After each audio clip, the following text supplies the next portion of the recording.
ሁሉንም ነገር ለእትዬ እነግራታለሁ። አታደርገውም ሰላም፣ በጭራሽ አታደርገው። አሁን አባዬ የት ሄዱ ነው? ሰላም ለቼክአፕ ሆስፒታል ይዟት።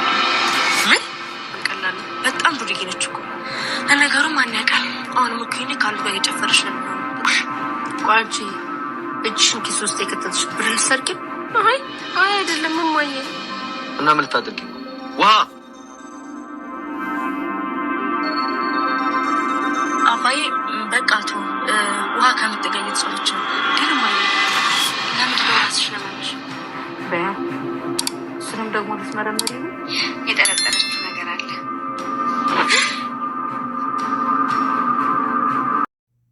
ኤቢ የሰማችውን ነገር ማመን አቃታት። ለዳጣ የተጠመደው ቦምብ ለሰላም ደረሰ። ይሄን የሰማችው ኤቢ ወደ ኋላ ፌንት ሰራች። በጣም ይገርማል። ኤቢ የገጠመችው ካሜራ ዳጣንና አባዬ ሁልጊዜ መኪናው ውስጥ ምንድን ነው የተለየ የሚያወሩት ብላ የእነሱ ሚስጥር ለመስማት ስትል፣ ነገር ግን የእርግዝናውንና ስላለፈ ታሪክ የሰማችውን ነገር ማመን አቃታት።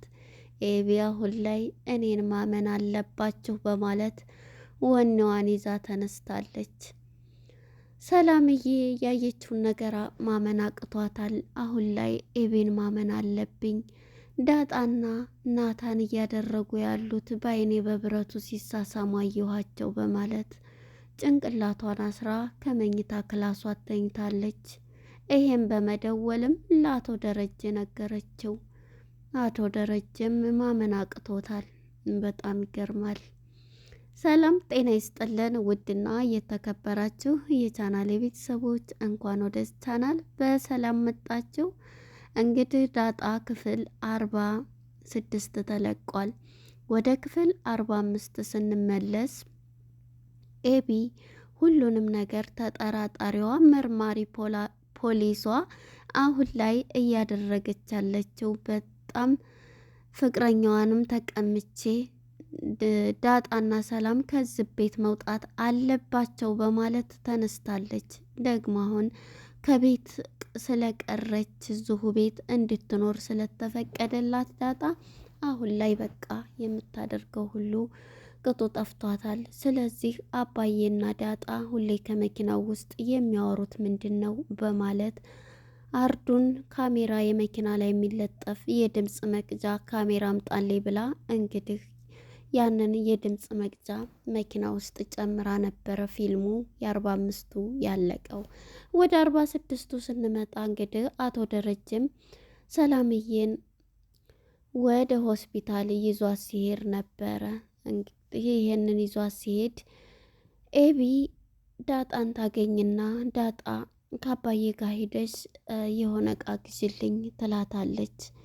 ኤቢ እንግዲህ የፈለገችው ተንኮል ሲያወሩ በመኪናው ውስጥ ሁልጊዜ የሚያወሩትን ለመስማትና የተጠራጠረችው ነገር ይቺ ዳጣ እኛ ቤት ይሄን ያክል ዘመናት የቆየችው የሆነ ነገር ኑሮ ነው እንጂ ጭራሽ በፊትም ዲኤንኤ አድርጋለች። ነገር ግን ጸጉሩን ይዛ የሄደችው የናሙና ጥናቱን የሰላምዬን ስለነበረ አሁን ልጁ እንዳልሆነ ዳጣ እንትን ብላለች። ነገር ግን የምትጠራጠርበት ነገር አለ። እናም በዚህ የተነሳ ለዳጣና ለአባዬ ብላ ለአቶ ደረጀ ካሜራ ገጥማ የድምፅ መቅጃ ከአባቷ መኪና ውስጥ ጨምራ ነበር። እንዲህ ለሷ የሚንሰፈሰፍላት በምን ምክንያት ነው? የወለደኝ እኔን ከሷ አብልጦ ከኔ አብልጦ እሷን የሚወደው በማለት አሁን ላይ አልተኛ ያለችው ኤቢ ሁሉንም ነገር ለዳጣ ነበር ካሜራ የድምፅ መቅጃውን የደቀነችው። ነገር ግን ያ የድምፅ መቅጃ አሁን ላይ ከሰላምዬ ጋር እየሄደ ያለ አቶ ደረጀ ከሆስፒታል ይዟት ሲመጣ ሁሉንም ነገር እያወራቸው ነበረ። አቶ ደረጀም እንግዲህ አሁን ልጅሽ ወንድ ነው ሴት ይላታል። አይ አትንገሩኝ ስላልኩኝ ምንም ሴት ብትሆን ደስ ይለኛል እያለች ነበር። ለምን ሲላት አይ የጠፋችውን ልጅን ማስታወሻ ስሟን ደግሞ ምትኬ ብያታለሁኝ። ወንዱን ደግሞ ወንድ ከሆነ ደግሞ ምትኩ ብየዋለሁ እያለችው አቶ ደረጀ በጭንቀትና በሀሳብ ውስጥ ይገኛል። እኔ እንዳውም የአንድ ቀን ስህተት ነው ብዬ እንጂ በጣም ብዙ ነገር ማድረግ እችላለሁ። ሁሉንም የጠፋችው ልጄን የት አደረጋችኋት እያለች ይህን ሁሉ ስታወራ የአንድ ቀን ስህተት ነው ብዬ ነው እንጂ አሁን ላይ ለትዬ ንገሪያት እያለኝ ነው ስትለው ነበር። ምን ልታደርጊ ሲላት ለትዬ ልናገር ስትለው ነበር። እንዴ አንቺ እንዴት ይሄን እንትን ያለሽ እያላት በጣም ጭንቀት ውስጥ ይገባል። እንዴ እኔ ይህን ያክል ብዙ ጊዜ የሰው ልጅ እኮ ሞት አለ። አሁን ላይ ሰው ደግሞ ቶሎ እየሞተ ነው። ስለዚህ ልጄ ደግሞ በህይወት መኖሯን ታውቃለህ። አሁን ደግሞ ስለ እሷ ማወቅና ንገረኝ እያለች ጋሼን ንገረኝ እያለች እየጠየቀችው ትገኛለች። ሰላም ማለት ነው። እናም እንግዲህ ሰላምም ይሄንን በምትለው ሰዓት እሱም በጭንቀት ይገኛል። በቃ ተው መቼም ጊዜ ወሰብበት በማለት እሺ አሁን ወደ ቤት እንሄድ። አንቺ ምን አስበሽ ነው? አሁን ላይ እኮ ሰላም ማርታዬን ብሰማ እንዴት እያለ ሁሉን ነገር እያወራና በጭንቀት ይገኛል። እናም በቃ አሁን ወደ ቤት እንሄድ እያለ ነበርና እንግዲህ ኤቢ ደግሞ ዳጣ ጋር ተቀምጣለች። ሂጅና እቃ እንድትገዥልኝ እፈልጋለሁ ስትላት ባባዬ ጋር እንዴ አንቺ አትሄጂም እንዴ ስትላት አንቺ ትምህርት የለሽ ምን የለሽ ስለዚህ ከአባዬ ጋር ሄደሽ ግዢ። እሺ ደረጀ ይንገር እሺ ካለ ከፈቀደ ሂጅ እገዛልሻለሁ። ግን እኮ አሁንም ቢምትይው ናታንን ለመጠበቅ ፈልገሽ ነው ትላታለች። አረ ለዛ አይደለም ጣጣ የለውም እኔ እሄድልሻለሁ ምን አስበሽ ነው ስትላት በቃ እንደዛ ከፈለግሽ ሂደሽ ሁሉንም ነገር እንድትገዥ ስትላት ነበረ። ግን እኮ አንቺ ሂደሽ የምትፈልጊው አንቺ ነሽ የምታውቂው፣ ስለዚህ አንቺ ብትገዢ ይሻላል ብትላትም አይ ስትላት የት ሄዳ ነው አሁን የት ሄዶ ነው ሰላምን ሆስፒታል ይዟት ሄዷል ሲል በጣም ደስ አላት። ምክንያቱም እሷን የምጠረጥረው ስላለ ሲያወሩ ሰማለሁ ብላለች። ምክንያቱም ያረገዘችው ከናታን ወይንም አባቴ ካቶ ደረጀ ነው እያለች እንቅልፍ ያጣችው ተመራማሪዋ ፖሊሷ ማለት ነው። አሁን ላይ ይሄ ነው ሂዳል ስላ ደስ አላት። እሰይ ብላ እንደውም ተዩ ሌላ ጊዜ ትገዥልኛለች ተዩ ትላታለች ዳጣን። እሺ በቃ ትላታለች። የሆነ ተጠራጥራታለች ዳጣና ዝም አለቻት። እናም በዚህ የተነሳ እንግዲህ ዳጣ አድርሷት ሲመጣ ወደ ቤት ሲመጡ መኪናውን ልትከፍት እንድብትል ተቆልፏል። የዚህ ጊዜ ውሃን ታገኛትና ውሃ ደግሞ ሄጅና አባዬ ጋር ቀስ ብለሽ የመኪና ቁልፉን ሰርቀሽ አምጪ ትላታለች። የዚህ ጊዜ የመኪና ቁልፉን ለመስረቅ ውሃም እንግዲህ ለምን ሰብረን አንከፍተውም እያለቻት ነበር። እንዴት ነው ሰብረን እንትን የምንለው? ሂጂና ሳይሰማሽ ቀጥታ የመኪና ቁልፉን አምጪ ትላታለች። የዚህ ጊዜ እሺ በቃ ለማንም እንዳታዋሪ ስትላት ኦኬ አላወራም ማን ነው አልናገርም ከአባዬ ኪስ ሰርቃለሁ ብላ ከኪሱ እንዲህ ስትል ባልና ሚስቶች አቶ ደረጀና ሰላምዬ እያወሩ ነበረ። ስለ ውጭ ስላለበት ስለ ፖርቹጋል ሁሉን እያወራት እየተሳሳቁ ነበርና ሁልጊዜ ሳይሰክሩ እንትን አይልም እያላት ይሄችን ሀገርማ ማየት አለብኝ ደረጀዬ ስትለው ይዤሽ እሄዳለሁ እያላት አመሰግናለሁ እያለችው ነበረ እንግዲህ ማለት ነው። እናም እንግዲህ ይሄን እያለች ከጎናቸው ቁጭ ብላ ውሃ አባቷ ኪስ ውስጥ ትገባለች፣ እጇን ትጨምራለች። የዚህ ጊዜ እናትየዋ ከድንገት እንድይት ስታደርጋት ታፈጥባታለች ወይዘሮ ሰላም። ከዛ እጇን ምልስ ስታረግና አሁንም የሁለተኛው ስትጨምር እጇን እንቅ ያረጋታል ማለት ነው።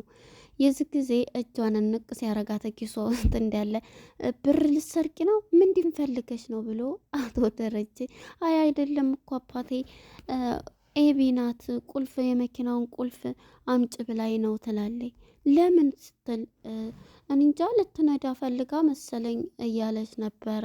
ልትለማመር ልትነዳ እያለች የዚህ ጊዜ አቶ ደረጀም ይቺ ልጅ በቃ አሁንም አለቀቃት አሁንም እያለ አቶ ደረጀም ስሜታዊ ይሆናል። ተንኮሎ አለቀቀም እያለ እናም በዚህ የተነሳ ሁሉንም ውሃ እንዳትናገሪ ቁልፉን አምጭ ብላይ ነው በማለት ነበር። እንግዲህ አባትየውም ይሄንን ብሎ ዝም በቃ ፈልጋው ሊሆን ይችላል ይልና ዝም ይላል ማለት ነው። እናም ትለዋለች ሰላምዬ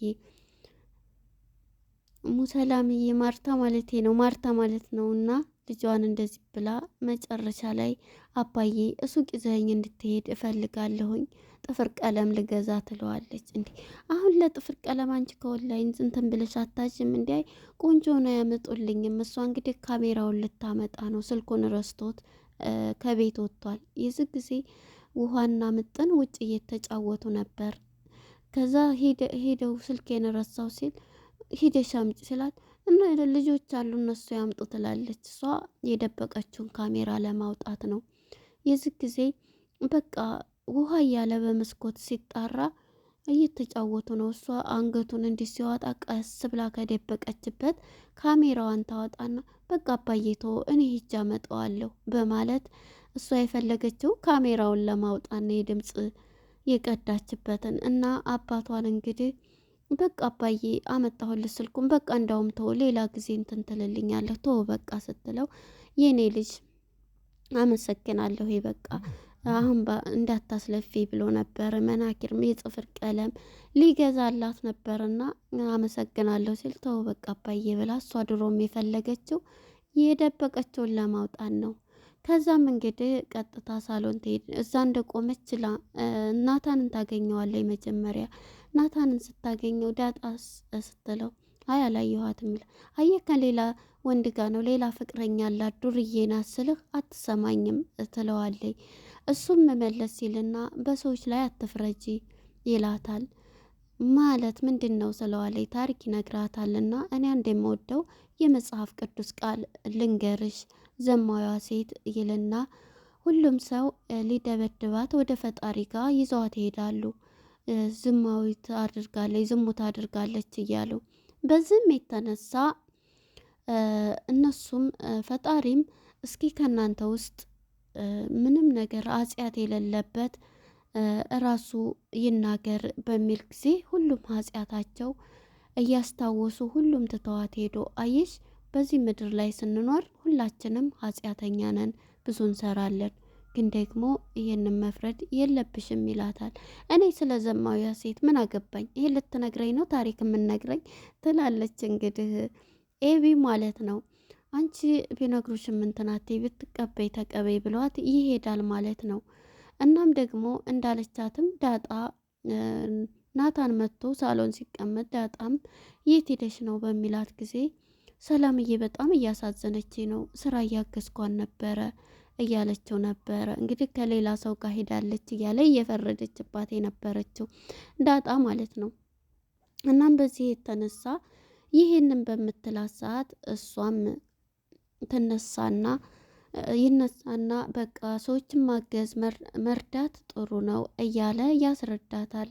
የደከሙትን ማገዝ እያለ አዎ እያለችው በቃ ሁሉንም ነገር ከእሷ ጋር እያወሩ ነበር። እንግዲህ ወደ ኤቢ ጋር ስንመጣ ኤቢ ሁሉንም ቀርታ የእንትን ያለችውን ካሜራ እንዴት አድርጌ ልጨምር ብላ ላርጁ ትደውልለታለች። ክሪሽናን እንዴት እንደናፈቅሽኝ ኤቢዬ እያላት ይነግራታል። እሷም አሁን ናፈቅሽኝ አትበል ቶሎ ንገረኝ እያለኝ እንዴት ከመኪና ውስጥ እንትን ያልኩትን እንዴት አርጌ ልጨምር ኒሞሪ አድርገሽ ኒሞሪ ስላለው ኒሞሪሽን አውጭና ጨምር ይላትና ያስረዳታል። እሷም እሺ ብላ ጨምራ ያንን ድምፅ እናቷ ጋር መጀመሪያ ትሄድና እማዬ ዛሬ ስራ እንዳትሄጂ በፍጹም ምን ሆነሽ ነው ራስሽን ያመመሽ ስትላት እንዴ ደግሞ የምትይው ምን እነግርሻለኝ ስትላት ምንም አትንገሪኝ ትላታለች። ከዛም ዛሬ ደግሞ ራስሽን አሞሽ ነው ደግሞ ራስሽንም ልመርምር ትይ ነው እያለኝ ነበር።